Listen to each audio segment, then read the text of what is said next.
What would you suggest is the first step when you're creating a plan to partner with another Microsoft partner or partners?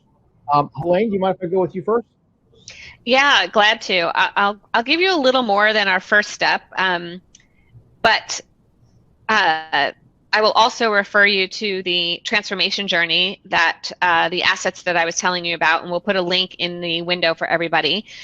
When we're talking about P2P, and you kind of heard me allude to some of the different areas that you need to be thinking about, right? So we actually have 6 specific attributes for doing partner to partner and for transforming your channel. The first one, which answers your question, is really strategy. I'll come back to that in a minute. Second is value proposition. Third is how we build with. Fourth is market with. Fifth is sell with, and then sixth is operationalizing. So when we talk about strategy, and again, I kind of mentioned this already, are you looking at cloud first?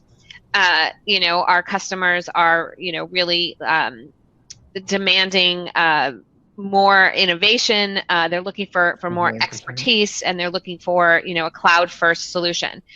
Are you looking at the business outcomes that your customers, your joint customers, remember when I'm talking P2P, I'm talking about partners coming together to provide a solution. So are you looking from your strategy at what the joint business outcomes are and how your customers are going to adopt your solution? So I would say again, the first step is defining what your joint goals and what your joint channel strategy are going to be for partner to partner.